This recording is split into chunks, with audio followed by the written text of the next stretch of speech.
Au moins depuis un an, il y a du Concerta, certain, parce qu'avant ça, il y avait le Ritalin. Johan, 10 ans, a beaucoup d'énergie à revendre comme bien des garçons.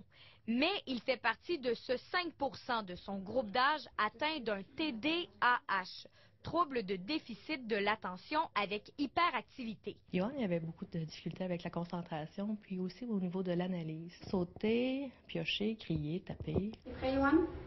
C'est parti en 4 minutes? La solution pour ses parents, le neurofeedback, cet entraînement du cerveau. C'est un peu comme si on allait mettre un stéthoscope pour le cœur, mais c'est des électrodes qu'on vient poser sur la tête.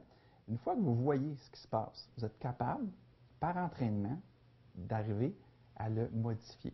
C'est ce qu'on appelle du conditionnement. Johan est plongé dans son animation. Qui regarde son animation, qui regarde des détails un peu partout, il va collecter de l'information, il reste actif. Il n'est pas ailleurs. Il est parfaitement présent, dédié à la tâche. Il stabilise ses ondes cérébrales. Résultat, son animation s'active et une musique joue à ses oreilles. C'est là l'aspect feedback, neurofeedback. Quand je fais la bonne chose avec mon cerveau, je suis récompensé.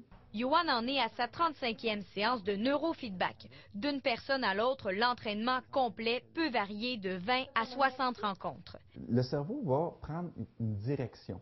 Et lorsqu'on lui donne une direction, c'est un peu comme un tuteur sur le bord d'un arbre, bien, il va chercher à maintenir cette direction-là. Il est plus dynamique, il est plus concentré. Il est capable d'avoir une conversation. Mais je fais plus attention à ce que je dis, puis j'écoute plus les consignes. Le traitement coûte entre 90 et 120 $ l'heure. Au Québec, c'est plus de 500 personnes qui recourent à cette pratique par année.